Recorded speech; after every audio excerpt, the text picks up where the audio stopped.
What's up, YouTube? So we just had our 13-hour celebratory stream. I got my coffee here. Everything's going like 7 different directions this morning. I got woken up early by my landlord with a box. I was like, I don't think I ordered anything. Like, why is there a box? It's like this big square box. And she's like, yeah, this is your new toilet seat. I was like, what are you talking about? Like, yeah, we go around every few years, give out new toilet seats. You can replace it if you want, or we can have a mechanic come through and set it up. It's like, what? It's like 7 a.m. I don't care about this at 7 a.m. On to the deck. So we just had our 13-hour shadow stream this past Saturday. Everything went really well. We top 32'd the modern challenge with Jun Traverse Shadow. So we'll have that VOD up on YouTube at some point. Or if you want to just go watch the full stream, it is over on Twitch. Link down below to the Twitch. Twitter, if in case you want to know when the live streams are going live. Discord, and the deck list for today. But we ran through that in the challenge. Then we ran some other leagues outside, which I'm going to be posting on here. One of which was the deck that the Twitch chat voted on that they wanted to see the most, which was Mardu ShadowBlade.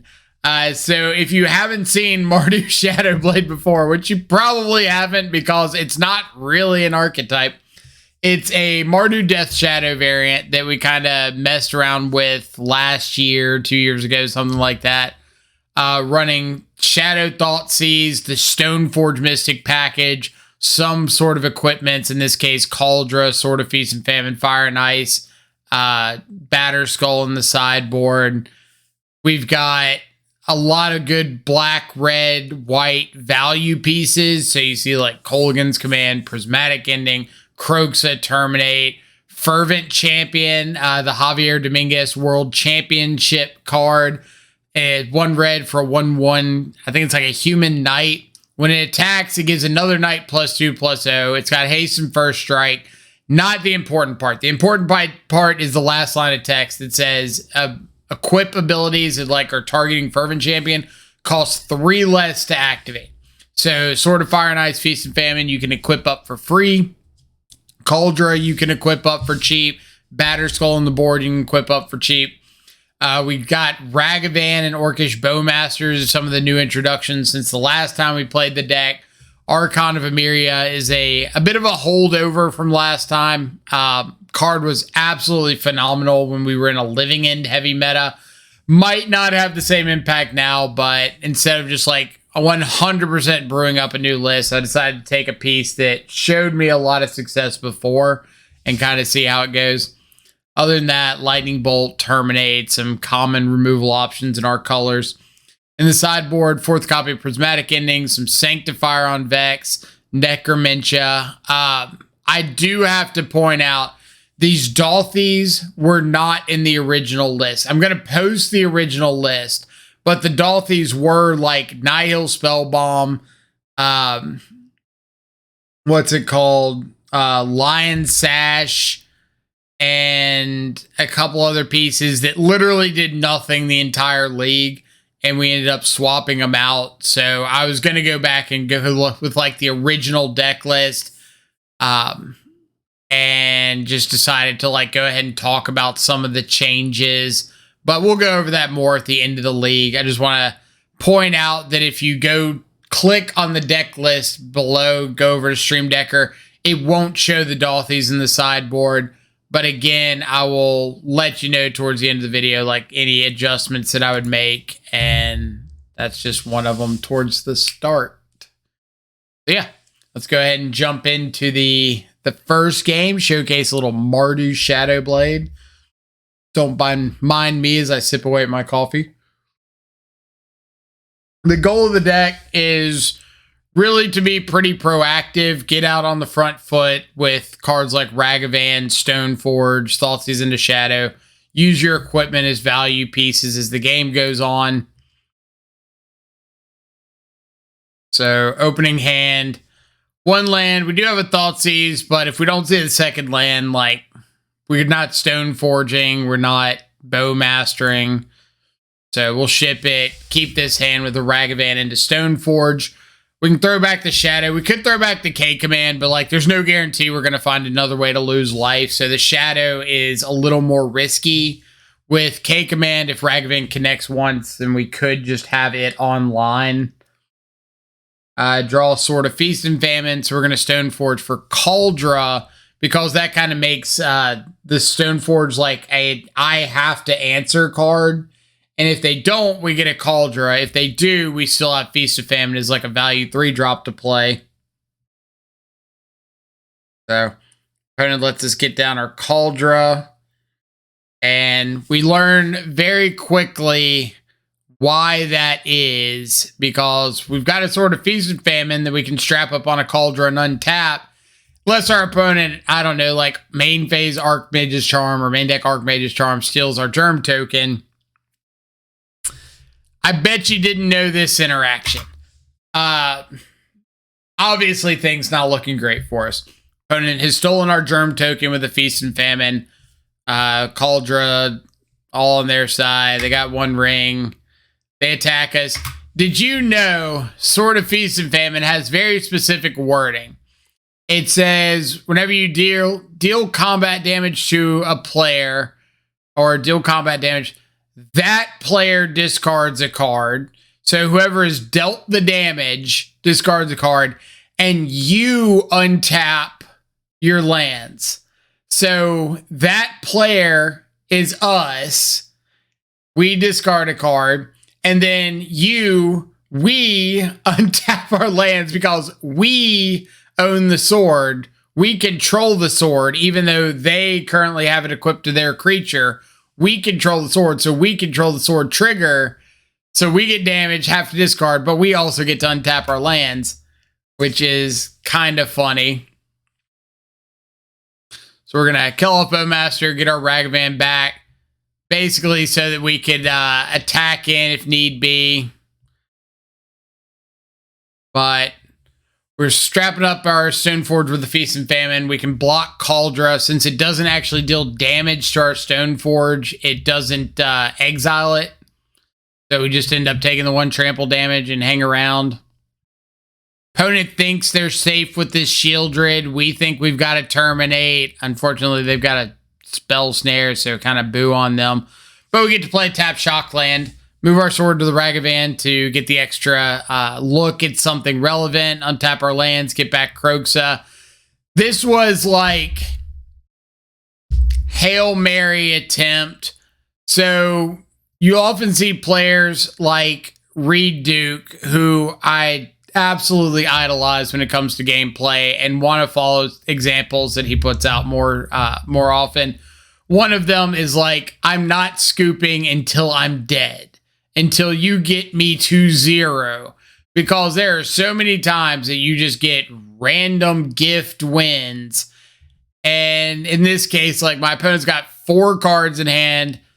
Even if they ditch a land, all they got to do is activate the ring before they take damage off the trigger, and Shieldred will like gain them the difference. So they could ditch a land, go to 1, go to their upkeep, ring trigger on the stack, draw 3, gain 6, go up to 7, lose 3 off the ring, go down to 4, and they're like completely fine. So opponent ends up ditching a land, and I'm like, okay, well, pass the turn. I can't do anything else. I'm dead to a Shieldred trigger on my turn. Go. And they skip through their ring activation period and die to the trigger. So, Reed Duke, thank you for that win. Going to game 2, ended up trimming Prismatic Endings because I'm like, it's going to be difficult to hit 4. I have to have like a Ragavan. We're bringing in a little more of the unbeatable or unkillable stuff. So like Sanctifier on Vex are coming in just because they're going to have a really difficult time getting them off the board without like Damnation. A little bit of a slower hand, but I'm kind of hoping that Kroxa is going to put in some work. I've got Terminates to help fight over Shieldreds. Really just hope our opponent doesn't have a copy of the One Ring right here. There's Shieldred. So we know we're going to get to EOT, terminate Shieldred, untap, escape Kroxa. It's like feeling pretty good here. Pretty good curve out. Got some plays. Opponents tapped out. They've now lost 2 cards to Kroxa. 1 ring. Uno ring. I hate this card so much. But like, Kroxa still gets an attack trigger, so they still have to ditch something. I feel okay with this Stoneforge. I probably got greedy here, so I ended up going ahead and playing out the Fire and Ice. I could have waited with like the K command on their upkeep in case their last card was something like Shieldred, and that might have ended up being better, but who knows? Here we are.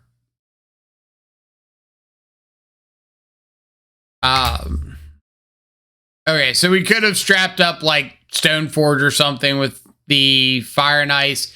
Ended up playing the Fervent Champion, strapping up because it's kind of free. And if our opponent had a Bowmaster or something to kill our Fervent Champion, then we could still pay to equip up one of the other guys. But if we like went to strap up the Stoneforge and they killed it, we like lose all of our mana. And then not playing the Sanctifier last turn was just kind of like trying to not overcommit.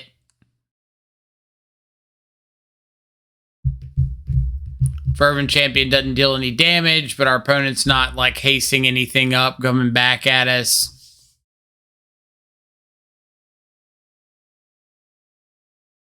Honestly, the 1 ring, like, stifling Thoughtseize might be the part about it that gets me the most. All right, this was like trying to not run head first into a Bowmaster that blows me out. Like, hey, I'll Thoughtseize. If I Thoughtseize first, I can't really do anything else if they have a kill spell for the Kroxa. I thought about attacking with the Kroxa first and escaping it. That might have been better, but at the same time, that's really not outpacing this 1 ring. So, yeah. Probably could have kept going, but opponents at like 7 cards that they filtered, plus drawing 5 more. The chances of them just finding like another ring or a Shieldred, I think, are too high. Even though we just discussed game 1, like, hey, I'm not dead, I shouldn't scoop. But they could Manamo draw like 11 more cards. Pretty gross. All right, well, let's hope no Spell Pierce. Get this Feast and Famine down. Nice. Maybe next turn we can get Sanctifier and pray they don't have a counter spell. Sounds like a win con to me. So Sanctifier resolves, strap up the Feast and Famine. They draw 2, so they have to have like a Damnation or 1 ring or something if they're drawing in the face of Shieldred. Or drawing in the face of Sanctifier instead of countering it. I feel like it was a pretty free counter because that was the last card I had in my hand.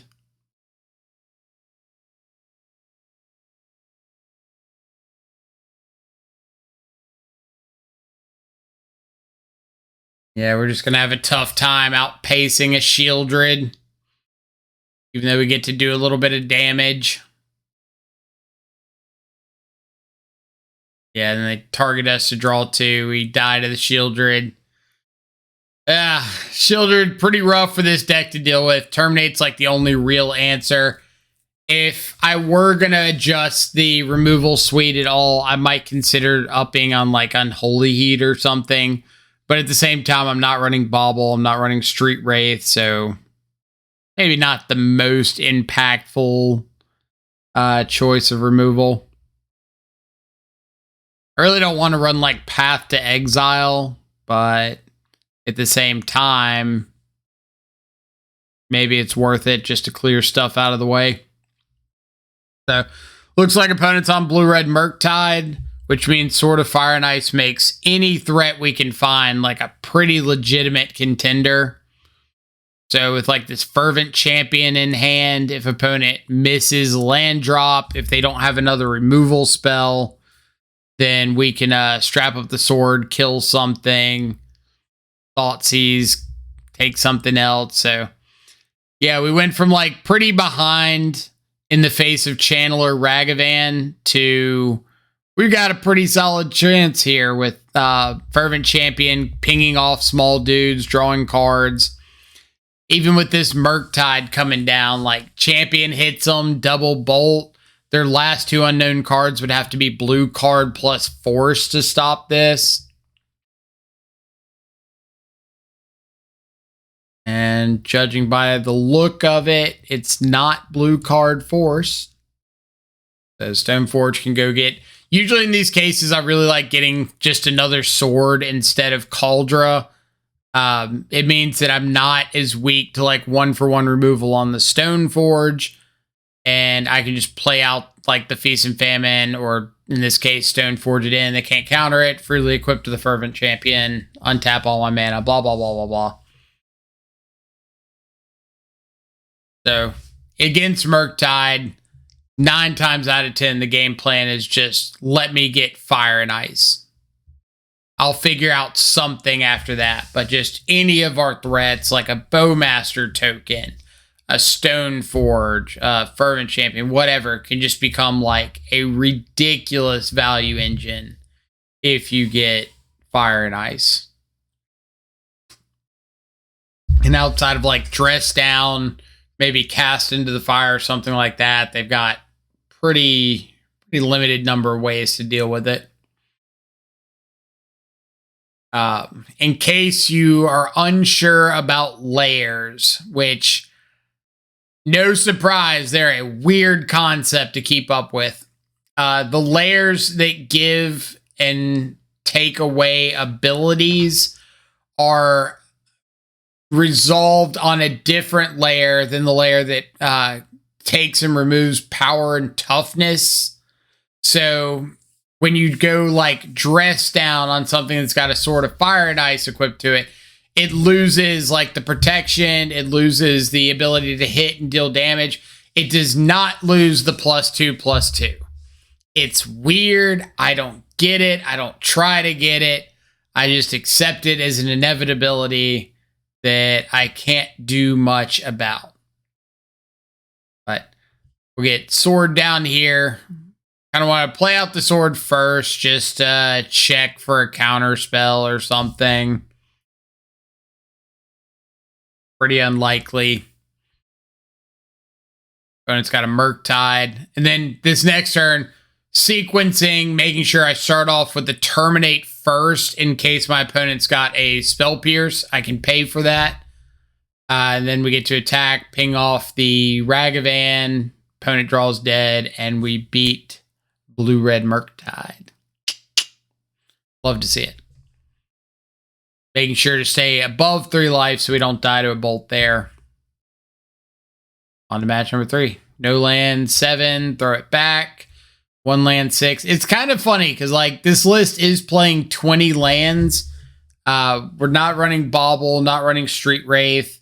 Could be a mistake on our point, but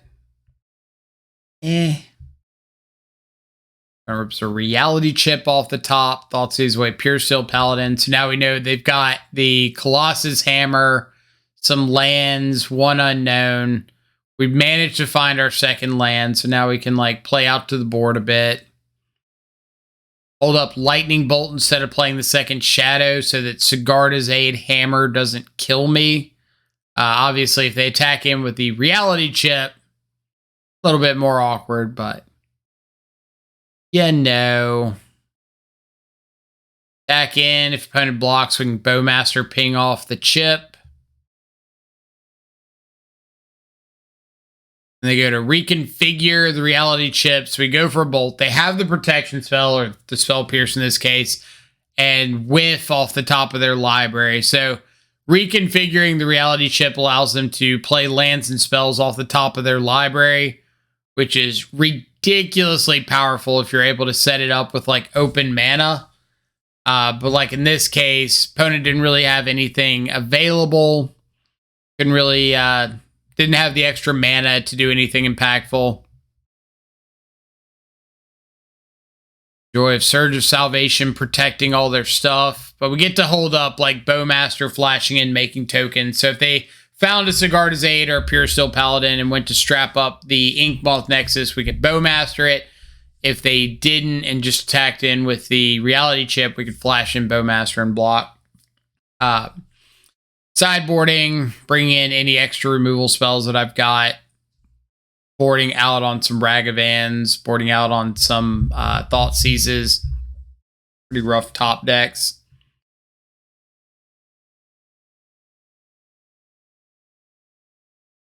So we know they have a Cauldron, so we've got to get this Stoneforge off the board, unfortunately. Just take the opportunity to kill the Esper Sentinel while we can, so we don't have to pay one anymore. We do give them a card, but we got K-Command that could potentially be a little 2-for-1 here with the Urza Saga. And decides to block, so we're going to kill off the Ornithopter. First strike kills the token with the Fervent Champion. Get Shadow down, and I'm just kind of hoping that we can like K-Command, deal with whatever comes out this turn.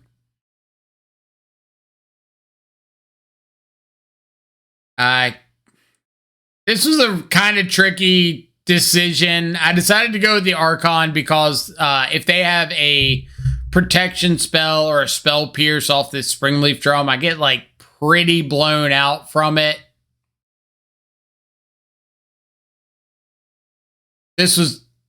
That turn was also probably a mistake. I could have just played the Ragavan and passed and seen if my opponent put something on the stack before I K-commanded. The downside, actually that would have been way better, right? Just play the Ragavan, pass. If my opponent activates Saga, I can't do much about that. But if they put like a hammer on the stack to try to draw with Pure Steel, then I get to double up my K-Command, kill the Pure Steel, kill the token, and there's just nothing they can do about it. I think I was kind of pressured into going for the K-Command on my turn, because if they just like held up their mana and passed, then I get nowhere. I don't accomplish anything. I'm still really behind. But we're good to go to game 3. We've got Stoneforge. We've got Thought Season to it. So we're not in a bad spot.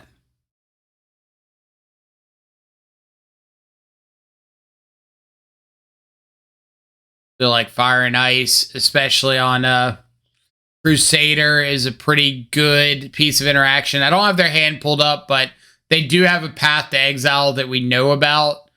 So they end up pathing their own reality chip here for the mana, which is great for me because I don't want to deal with reality chip.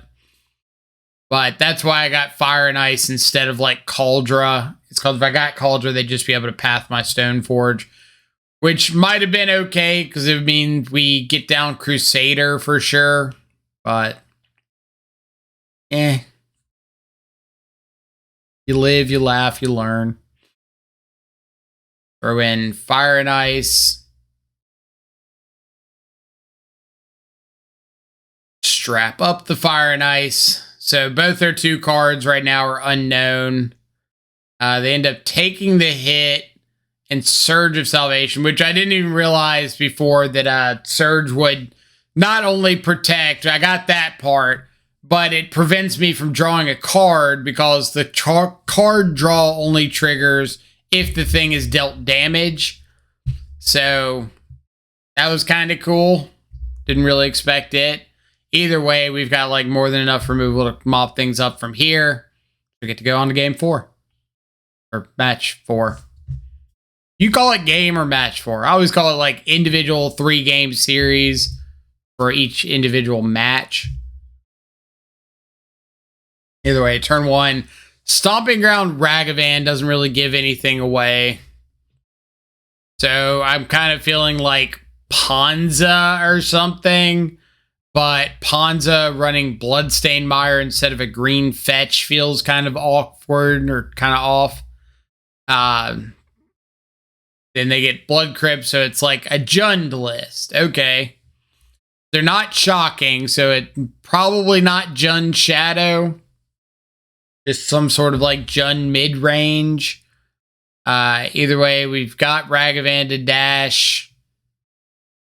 They've got main deck Kolaghan's Command, so that's a bit of a blowout. Kill our Ragavan, get back to Darcy.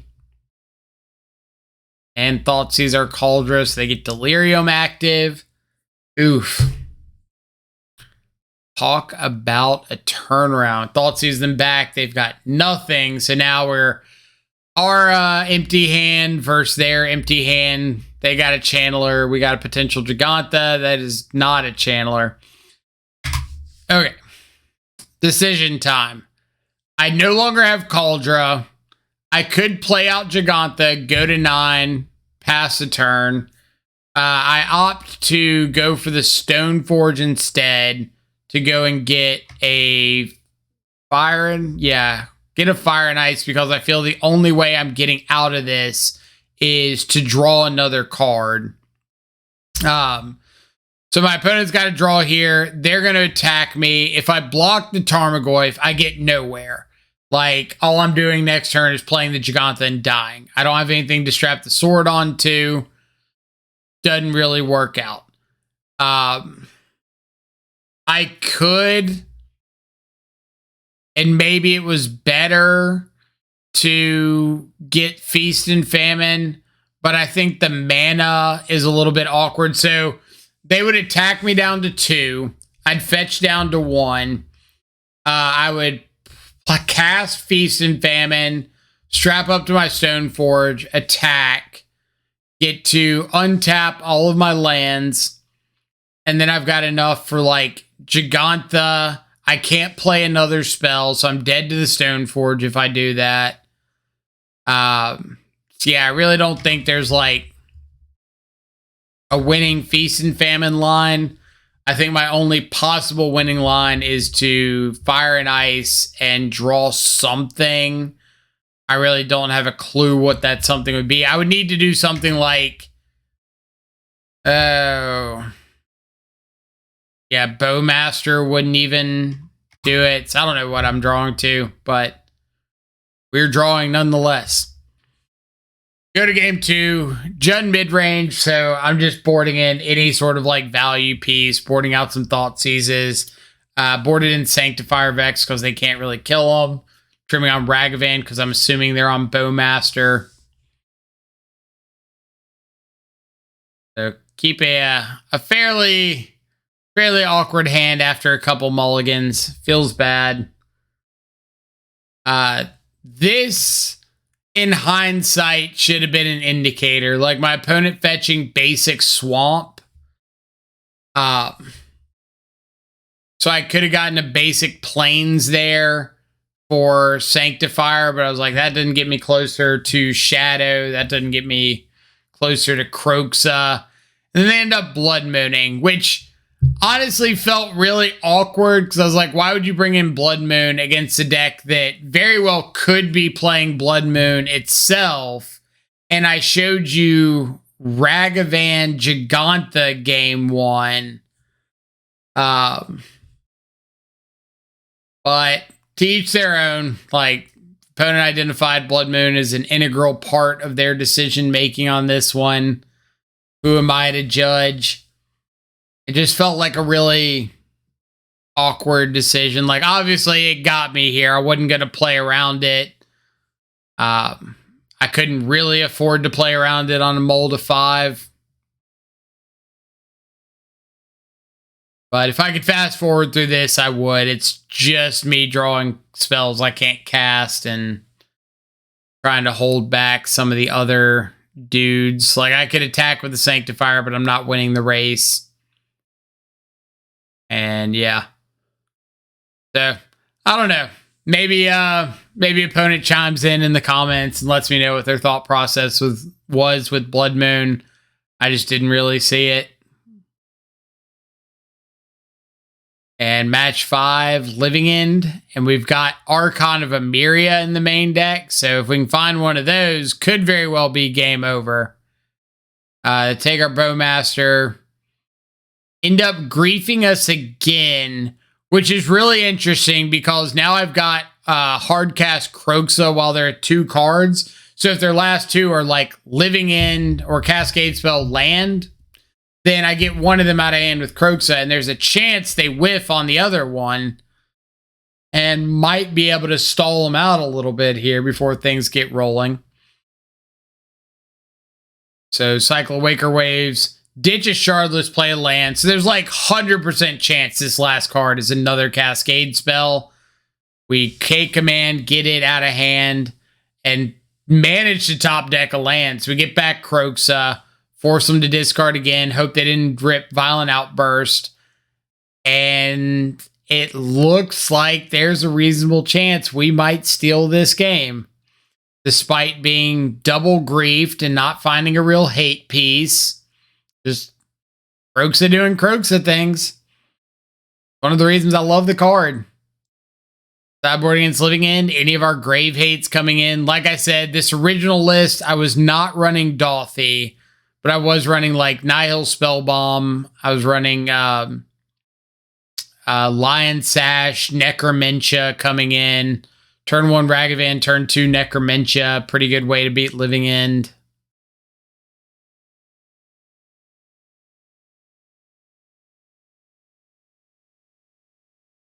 Hope that our Necromentia resolves. Survey says it does. We name Living End. Their card just like a Subtlety, a Force of Vigor, and a Violent Outburst. It now does nothing.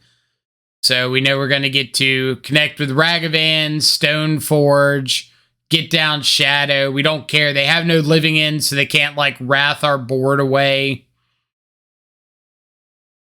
Cauldra is my biggest, beefiest beater. They can't get the Stoneforge off the battlefield. They can't Force of Vigor the Cauldra. So, yeah, let's do this. Game time, OP. Tagging for lethal. If they want to flash in the Subtlety and block the Ragavan, we'll Bowmaster to kill the Subtlety.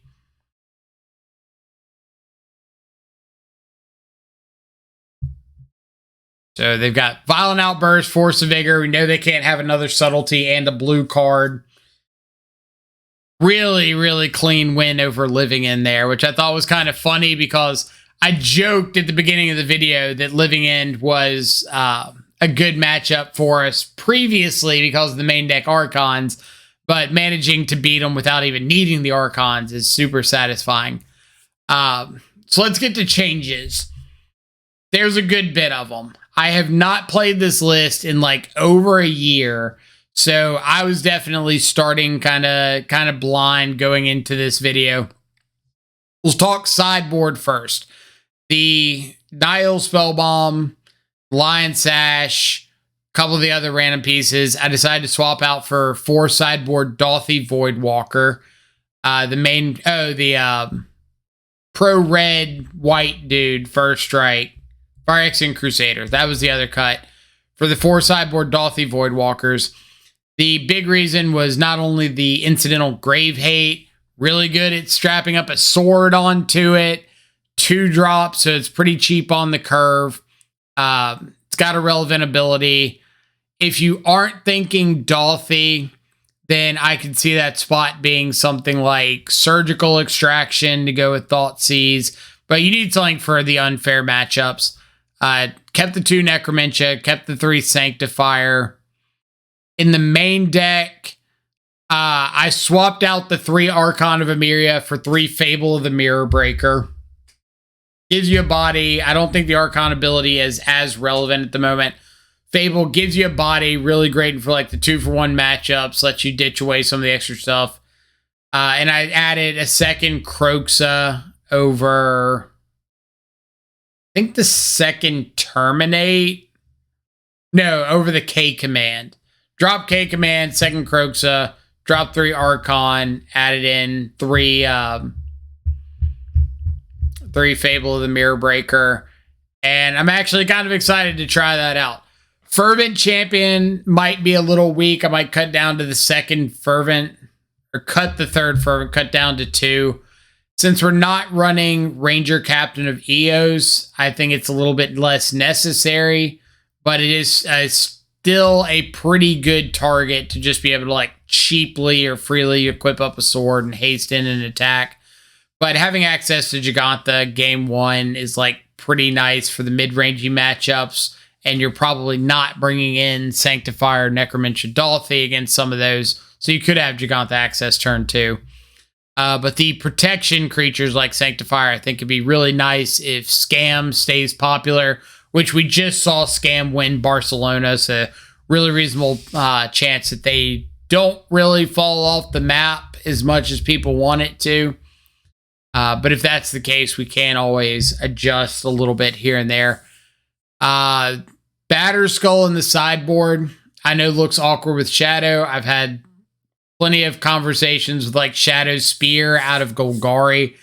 And my take is always going to be, if I got a sideboard card that just freely wins me games, and with all the new creature combo decks and stuff coming around, there's a decent chance that Batterskull is just going to win you games. Like we're seeing goblins and humans and stuff like that make resurgences now that Fury's gone. Batterskull gives us a really great sideboard juke plan against those matchups. So I would not leave home without it. Against Prowess, it's picking up popularity a lot. Burn, it can just be lights out. So I really wouldn't like take it out of the 75, but I think having it in the sideboard's fine. We did get to talk with a couple people in chat that have played some Mardu ShadowBlade more recently than I have, and they're pretty big on Embercleave, so I'll probably try that out again at some point. You do have to lose Gigantha for it, but it could open up the doors for like Street Wraith or something double pip costed in the main deck. So we'll check that out, see how it works. If you got any suggestions, cards you think would work well, ideas you've tried or you've considered, feel free to drop them in the comments. Love to hear your thoughts. Otherwise, hope everybody has a fantastic rest of your day. Stay safe, enjoy some good food and company. I will catch y'all back live later. Adios for now.